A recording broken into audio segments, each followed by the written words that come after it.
Comentário do 4º capítulo da 2ª ep. Estola de Paulo a Timóteo. Este capítulo é o fechamento da epístola.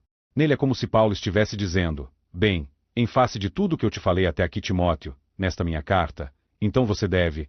Ele fez isto debaixo de uma exortação solene a que se comprometesse a fazer tudo o que lhe seria ordenado agora, em razão de todos os argumentos e verdades que lhes haviam sido apresentados até este ponto.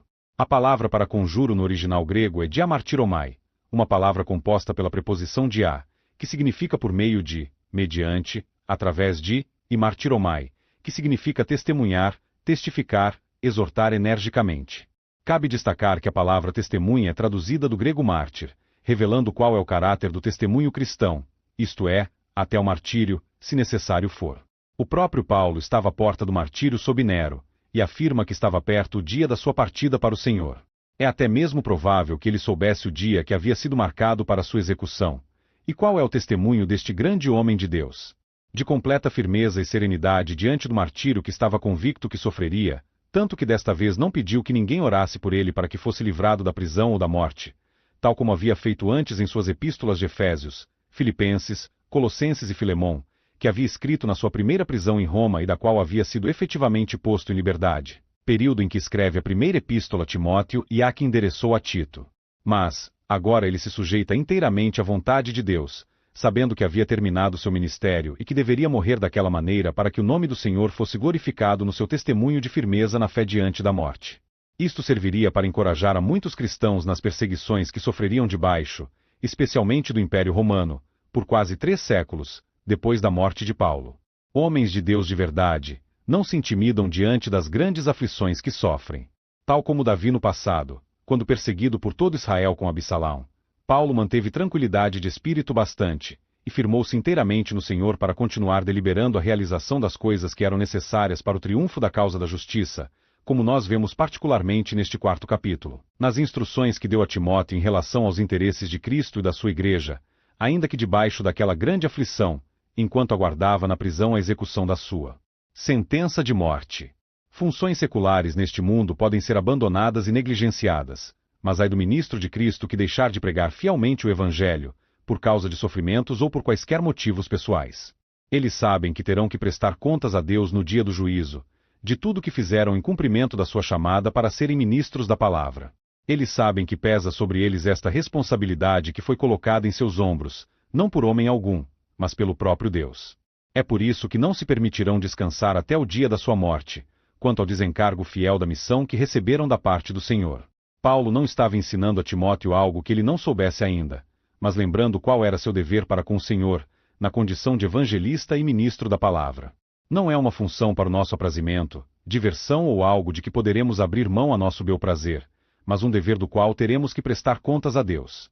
Somente Ele que nos investiu neste sagrado encargo poderá nos isentar do nosso dever, mas Ele não fará isto porque seus dons e vocação são irrevogáveis. Por isso haverá prestação de contas de tudo o que fizermos em relação à nossa chamada. Paulo conhecia o temor do Senhor e este era um dos grandes motivos da sua fidelidade e perseverança. Ele sabia que haverá um dia de prestação de contas no tribunal de Cristo, e pretendia fazer isto com alegria e não gemendo. São suas palavras em 2 Coríntios 5 versos 10 e 11. Porque é necessário que todos nós sejamos manifestos diante do tribunal de Cristo, para que cada um receba o que fez por meio do corpo, segundo o que praticou, o bem ou o mal. Portanto, conhecendo o temor do Senhor, procuramos persuadir os homens. Veja que ele diz que tinha o temor do Senhor quanto à prestação de contas no tribunal de Cristo. Então, os deveres dos quais estava encarregando Timóteo não eram deveres emanados dele, Paulo, mas do Senhor, em relação ao ministério. Paulo trouxe estes deveres à lembrança de Timóteo como prova do seu amor e cuidado por ele, de maneira que não viesse jamais a se desviar deles, e assim não ficar sujeito ao juízo de Deus. O sucesso da igreja é o sucesso de Cristo e o sucesso do ministro é também o sucesso de Cristo, e assim tanto um quanto o outro está satisfeito. Importa, portanto, que haja plena diligência no cumprimento das coisas que nos são ordenadas por Deus, porque de outro modo ele não pode estar contente conosco.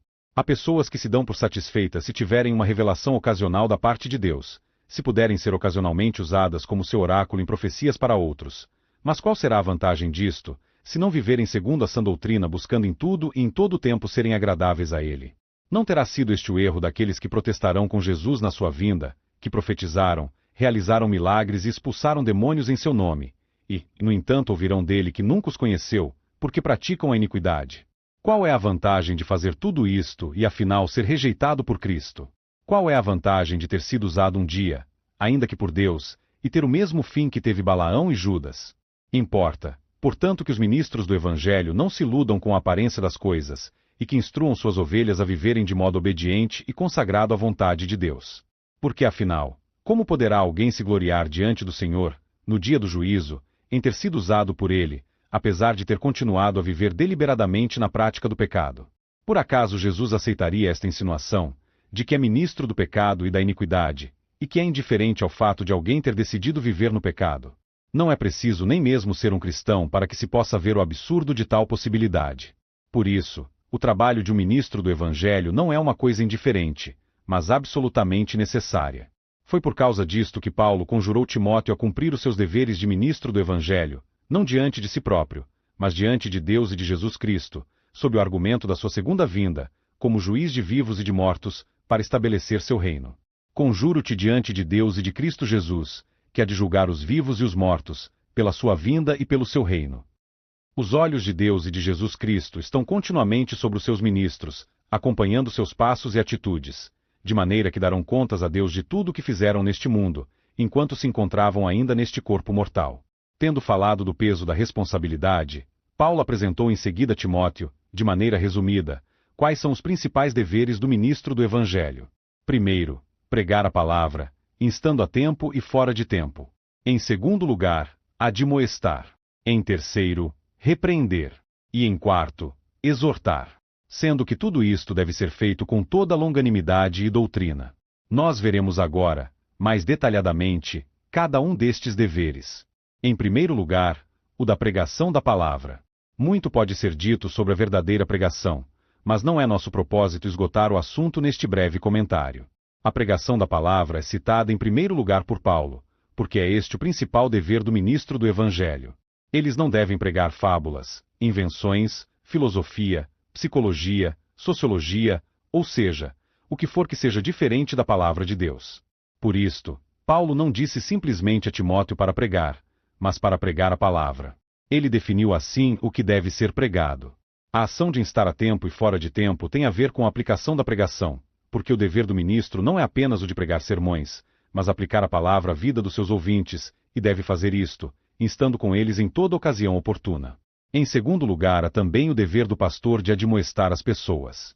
Admoestar é o mesmo que repreender, censurar, corrigir. Os ministros do Evangelho também estão encarregados deste dever por Deus, em relação às ovelhas, porque todos os que são tornados filhos de Deus por meio da fé em Cristo, estão automaticamente debaixo da disciplina da aliança que Deus fez com eles através do sangue de Jesus Cristo. No 18º capítulo do Evangelho de Mateus, Jesus detalhou o modo de aplicação desta disciplina corretiva. Muito se fala da finalidade da disciplina que há de conduzir os filhos de Deus ao arrependimento, por suas faltas relativas a um viver deliberado no pecado, mas infelizmente, isto tomou em nossos dias a conotação de tolerância para com seus pecados, quando que, apesar de ser verdade que há esta finalidade de conduzir ao arrependimento, nosso Senhor deixou claramente afirmado que aquele que não se arrepender deve ser considerado como um gentio e publicano, isto é, como um estranho para a igreja. Este abrandamento da disciplina, ou até mesmo a falta da sua aplicação, tem levado indiretamente muitos cristãos a viverem sem qualquer temor do Senhor em suas igrejas, e também a não respeitarem e honrarem aqueles que foram levantados por ele para apacentar suas vidas. A consequência é que o poder do Espírito fica ausente na congregação. Mas, Paulo disse a Timóteo que ele estava encarregado deste dever de corrigir os indisciplinados, e não somente ele, como todos os ministros do Evangelho, porque tem recebido do Senhor autoridade para reter e perdoar pecados na igreja. Não que o poder seja propriamente deles, mas tem recebido autoridade delegada para exercerem essa disciplina em nome de Cristo, segundo a sua vontade e palavra. Assim, não é nenhuma agressão pessoal que o ministro da palavra faz, quando repreende cristãos de sua congregação por causa de faltas praticadas por eles. Ao contrário, ele está velando por suas almas e cumprindo o dever que lhe foi imposto por Cristo. Ele está exibindo verdadeiro amor e misericórdia para com os faltosos, de maneira a livrá-los de futuros juízos no tribunal de Cristo, quando todos terão que prestar contas a Deus. A palavra usada no original grego para admoestação é elégico, e esta mesma palavra é usada em textos como Efésios 5 versos 11 e 13, Tito 1 verso 13, 2 verso 15 e Hebreus 12 verso 5, por exemplo, onde é traduzida por correção, reprovação e repreensão. Em terceiro lugar, é dever do pastor repreender. Isto pode parecer uma repetição do dever anterior de admoestar, mas a palavra usada por ele no original grego para repreender é outra palavra diferente de elégico. Aqui, ele usou a palavra epitimal, que encontramos em outros textos tais como Mateus 8 verso 26, 16 verso 22, 17 verso 18, Judas 1 verso 9. Esta palavra significa repreender, advertir, prevenir e também admoestar, tanto quanto admoestar inclui também o significado de repreender. A diferença básica entre estas duas ações consiste então no alvo de cada uma delas, porque a palavra grega elégico tem o alvo de reprimir, de corrigir, e epitimal, o de prevenir. Com a primeira ação nós combatemos e confrontamos diretamente o mal, através da palavra de admoestação, e na segunda nós o prevenimos através da palavra de aconselhamento.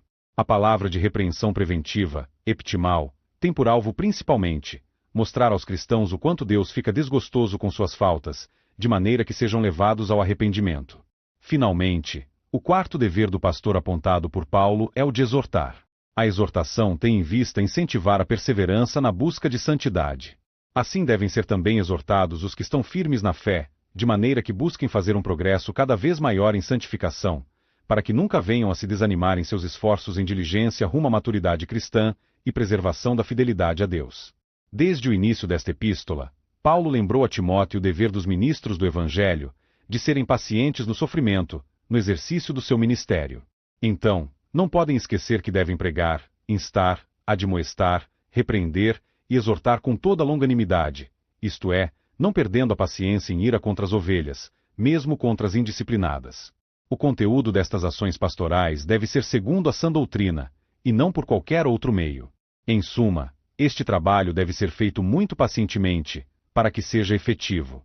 O motivo alegado por Paulo para ter encarregado Timóteo destes deveres, e não somente ele, mas a todos que ele deveria ordenar e ensinar a fazer as mesmas coisas que ele estava ordenando, tinha em vista principalmente manter a pregação da verdade no mundo, porque sabia que o erro se manifestaria de tal forma na igreja a partir de uma determinada época, que muitos se desviariam de ouvir a sã doutrina e se voltariam às fábulas, isto é, a mitos, contos, histórias espetaculares, por preferirem dar ouvidos a coisas agradáveis segundo seus desejos carnais, e assim escolheriam mestres para si na igreja que lhes ministrassem segundo estes desejos carnais, rejeitando toda forma de admoestação, repreensão e exortação a uma vida santificada.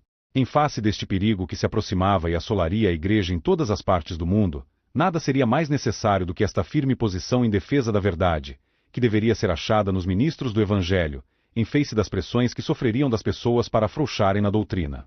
Passamos agora à leitura do quarto capítulo de 2 Timóteo. Verso 1. Conjuro-te, perante Deus e Cristo Jesus, que há de julgar vivos e mortos, pela sua manifestação e pelo seu reino. 2 Prega a palavra, insta, quer seja oportuno, quer não, corrige, repreende, exorta com toda longanimidade e doutrina. 3 Pois haverá tempo em que não suportarão a sã doutrina. Pelo contrário, cercar-se-ão de mestres segundo as suas próprias cobiças, como que sentindo coceira nos ouvidos. 4 E se recusarão a dar ouvidos à verdade, entregando-se às fábulas.